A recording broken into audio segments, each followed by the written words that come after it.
Thank you, Dennis. I'd like to thank Dennis and Tom and the authority for having me down to talk with you about water issues. We've been very fortunate to find a significant amount of common ground with the Water Authority on water issues, and that's not common wisdom. Common wisdom is that Northern California environmentalists and Southern California water managers are implacable enemies. But this isn't a fluke. The progress we've made on Delta issues, we've worked with the Water Authority for many years on a wide range of issues. And we share a lot of common ground. As a matter of fact, I just discovered we have more. Like the chairman, I didn't get into Stanford either. We worked together for many years on water issues. So the progress we've made today didn't come out of the blue. It's come from many years of cooperation and collaboration. On a wide range of issues. One small anecdote. Many years ago, I worked on federal legislation that required the city of Fresno to install water meters to read how much water their residents used. The city of Fresno then made it, they were required to install water meters. They then made it illegal to read the water meters.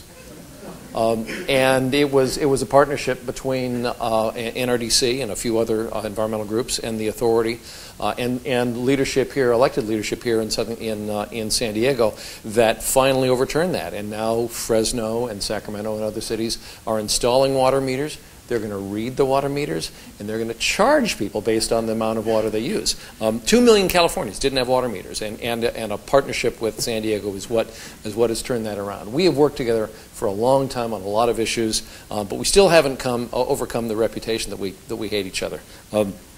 But we work together really a tremendous amount, and we have a lot of common ground. Just a couple of other quick opening comments.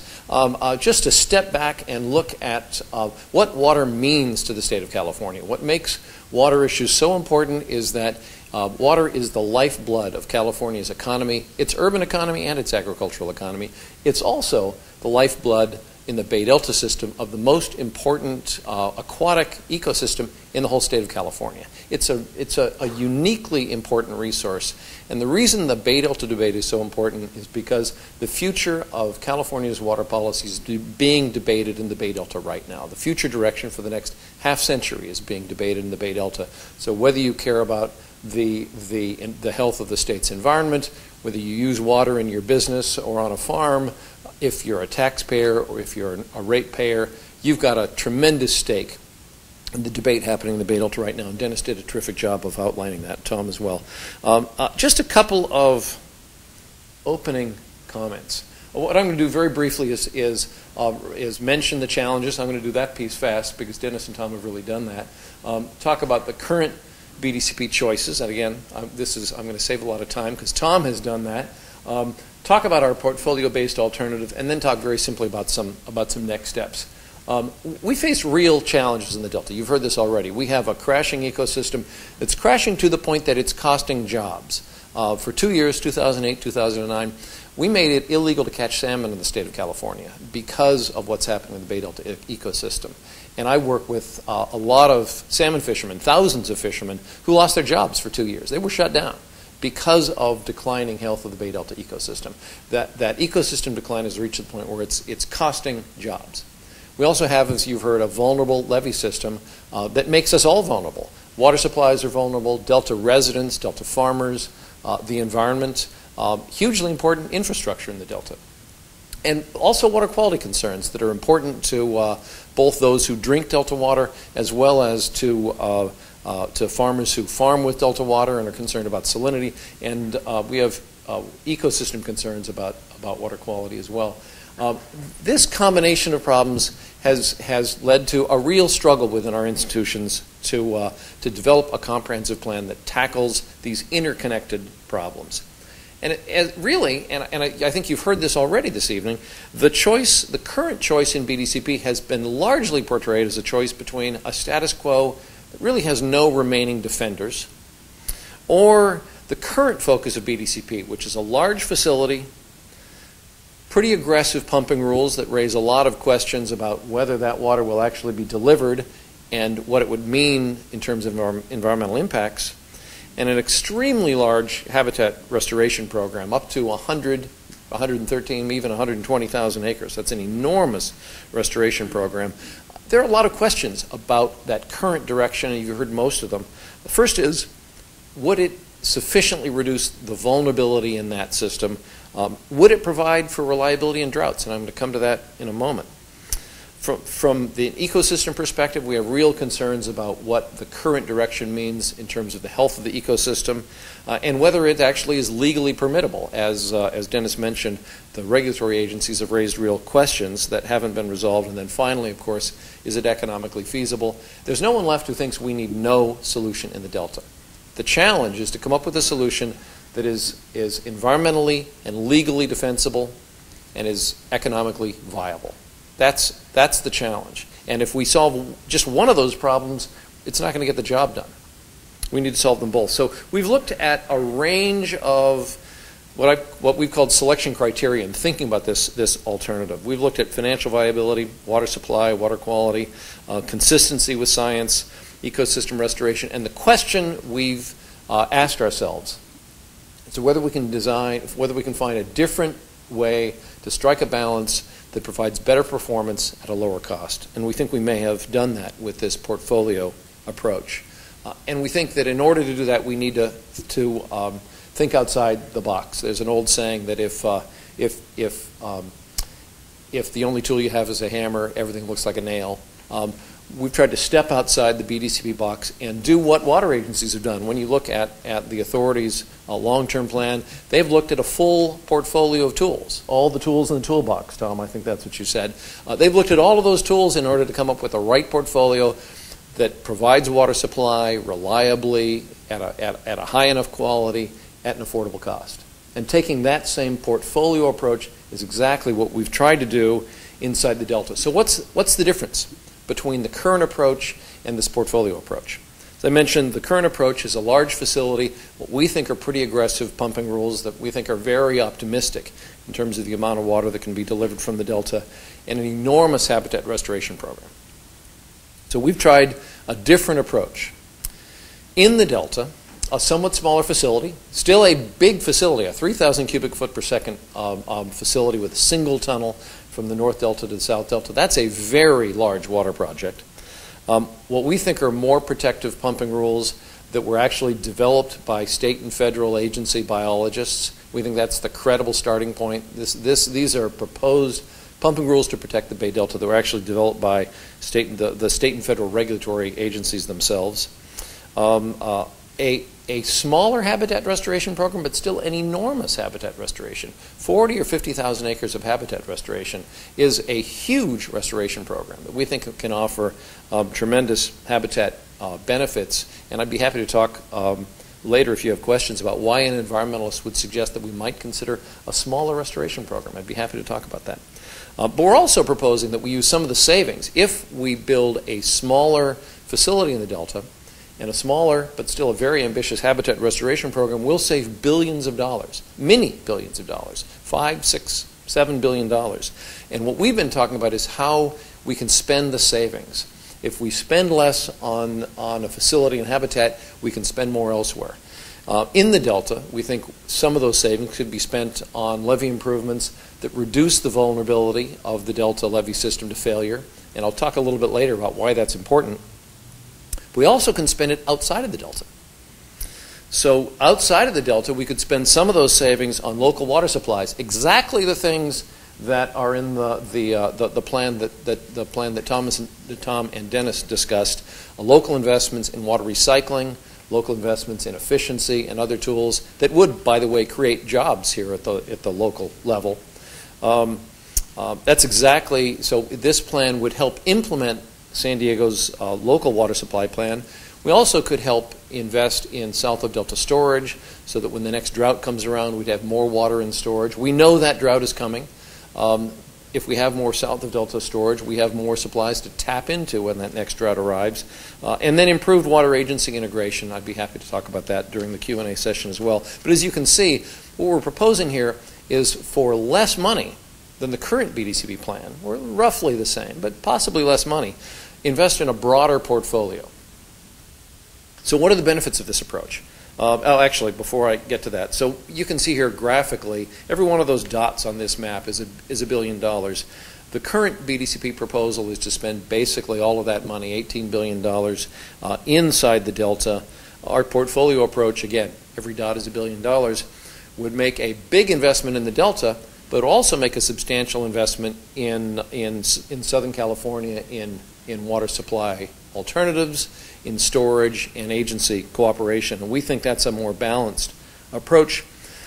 We looked at a lot of different benefits, financial, I'm going to go through these quickly, financial benefits, reliability benefits, ecosystem benefits. We think this approach could be much more compatible with actually getting permits, consistent with best available science, possibly water quality benefits, and a number of other benefits, everything from reduced greenhouse gas emissions to more local control to more local jobs in Southern California. But the bottom line in terms of benefits, and especially from the perspective of those of you in Southern California, is that we think this approach could provide more water for water users, improved reliability compared to the current BDCP direction, and that means more water in dry years than the current BDCP direction, more water during droughts, and improved protection from levee failures in the Delta. Those are real problems we need to have problems to address. More local jobs in Southern California, improved local control, better environmental results at a lower cost. Now, it's easy to look at that list and say, boy, that sounds too good to be true. There's got to be something wrong with that plan.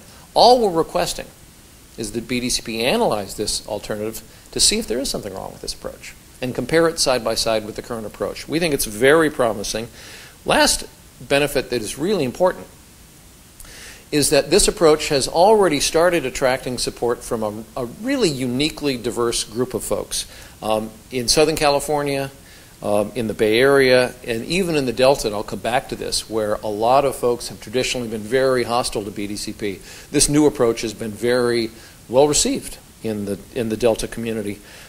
Just very quickly, though, I'd like to try to explain why we think this approach might offer real water supply benefits compared to that much larger facility. And basically it's because we're proposing not a silver bullet, but a silver buckshot approach, as Sonny McPeak said years ago. Investing in a portfolio instead of investing in just one big strategy. Let me tell you what I mean by this. Even with that big facility, let's assume for a moment that we've built that big 15,000, 9,000 CFS facility.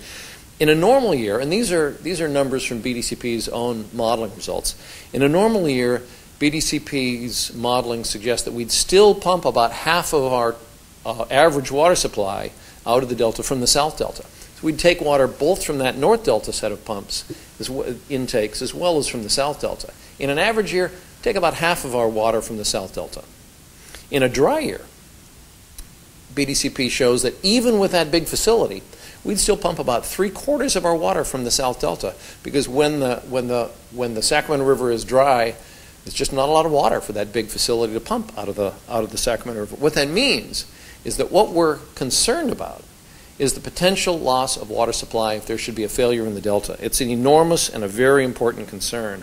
What we now know is that even with that large facility, we'd still risk the loss of a lot of water supply after that $14 billion investment. So in a normal year, BDCP anticipates we'd pump about half of our water from the South Delta. If the Delta were to fail in a normal year, we'd be at risk of losing half of the water exports. If that failure happened in a dry year, which is what BDCP has been most concerned about, and should be, it's a very legitimate concern, we'd run the risk of losing 75% of our exports from the Delta. Now, what we learned from that is not that we shouldn't be talking about a facility, but that a facility alone isn't going to get the job done. We need a broader approach. So what's the portfolio approach? Again, rather than investing just in that big facility, we'd invest in a large facility, a 3,000 CFS facility. That's still a big facility, but it's smaller. We'd invest in improving levees in the Delta system to make the system less likely to fail and easier to rebuild if it does.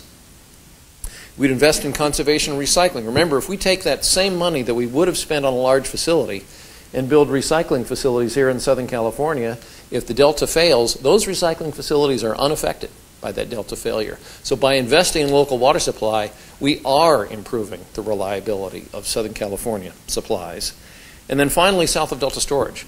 In the spring of 2011, we actually could have, we pumped more water from the Bay Delta in 2011 than we ever have in history. And in March of 2011, we turned the pumps off. And the reason we turned the pumps off was because there was nowhere to put water south of Delta. There was nowhere left to store water south of the Delta. If we had had in place the storage that we're advocating here in this alternative, we could have stored water in 2011. It would have been sitting there, and this year, which looks like it might be a dry year, we'd have that water in the bank. So this is a portfolio approach to improving water supply reliability. It's exactly the kind of portfolio approach that San Diego and a lot of other urban agencies are doing. All we've really done is try to plan for the Delta the way water agencies plan their own water supply portfolios. But the trick to a plan in the Delta is not just to provide water supply. It's also to do it in a way that is compatible with a healthy ecosystem. This very quickly, just a quick introduction. This is from a document called the State of the Estuary Report, and it shows the percentage of water that lands in the Bay Delta watershed that actually makes it to the Bay Delta, makes it to the Golden Gate, makes it into the Bay. That blue line shows year-to-year averages. The red line, year-to-year numbers, I'm sorry, the red line shows a 10-year running average. You can see it's a pretty downhill trend. And it shows a steady decline in the amount of water that actually makes it into San Francisco Bay. And if you look at that blue line, look at the last dot there, look at 2010. We pumped more water out of the system in 2010 than we ever have before in percentage terms. About 30% of the water that actually fell in that Bay Delta watershed, that's 40% of the state of California, only 30% of it ever made it to San Francisco Bay. It's no surprise that that this pattern of declining flows, as I said, 69% of natural flows exported in the spring of 2010. It's no surprise that that's led to increasing conflicts between water supply and ecosystem health. We've simply hit limits in the system. So how do we strike a better balance in this portfolio approach? First is, we're proposing, again, that we simply analyze science-based protections developed by the agencies that neither of us have adopted yet. We're simply saying they should be analyzed. We do agree that there should be ambitious habitat restoration in the Delta. We think we need to make sure that it's done in a way that's really consistent with the best available science, and we think our approach is. And again, on the water supply side, south of Delta storage, local water supply tools, we think there's an opportunity here to put a plan together that both protects the ecosystem and protects water supply, provides adequate water supply for Southern California and farmers. Now, it's important to emphasize, and I want to say that we have exactly the same position that Dennis outlined. We're not suggesting this is the right plan. We're not asking the state to abandon its current direction. We put this together as a conceptual alternative. It's basically an experiment to see if this portfolio approach is a better approach. It's based on current information and current science, some of which needs more analysis. It's based on very limited modeling. We'd like BDCP to model the approach that we've suggested so that we can see how it performs. BDCP hasn't agreed to do that yet. We know we need better cost estimates. We think our estimates for recycling and efficiency are very good.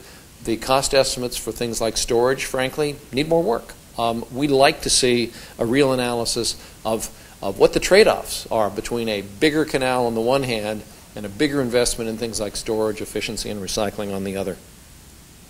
We're confident that if the portfolio approach proves to be the superior approach, that the alternative we're putting together is simply the starting point, and that before it's a final plan, it's going to be refined, and ultimately it won't look exactly like the proposal we put on the table.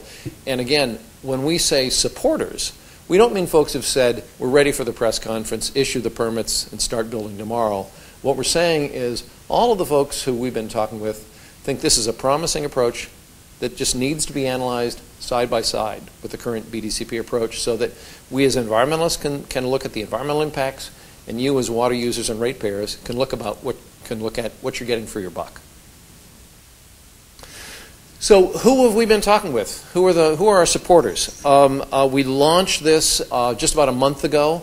with a letter from 7 urban water agencies in Southern and Northern California, with the authority, OTI, the City of San Diego, and then in the Bay Area, Contra Costa Water District, the East Bay Water District, San Francisco, Alameda County, a good representative of Southern and Northern California water agencies, 4 environmental groups, including NRDC, 3 business groups, again, Northern and Southern California, elected officials, and this list, by the way, is wrong. After I sent this down to Dennis yesterday, what this has on it is Mayor Filner, a number of members of Congress, a number of supervisors from Contra Costa County, the Contra Costa County Board of Supervisors. Yesterday we received a letter from the 5 Delta counties, all 5 Delta counties, suggesting that our portfolio alternative should be analyzed. And what's really important about that is that the BDCP project, this facility, this habitat restoration, would be built in the Delta. And having the cooperation of Delta communities is enormously important. Right now, those Delta communities have been extremely critical of BDCP. The Delta Protection Commission, which is a state agency but dominated by local, appointed by local officials. Delta Protection Commission has gone online saying this is an approach worth investigating. And then up and down the state, we've received support from a number of newspapers. This is a really interesting response, a really interesting showing of common ground among a pretty diverse set of stakeholders in the Bay Area, from the Delta and Southern California. That's not something you see on Delta issues very often. The next steps are simple. We've been meeting with state and federal agencies to talk about this approach. One of the authorities' representatives and I were in Sacramento this morning talking with the California Water Commission, and Dennis is going to be up there tomorrow talking with another state agency. We're talking with a wide range of stakeholders about this approach. And again, the real question at this point is whether BDCP is going to agree to analyze this package of investments, this portfolio, as a real standalone alternative to compare it with the current proposal, so that we can all understand how well it performs from a water supply, a financial, and an environmental perspective.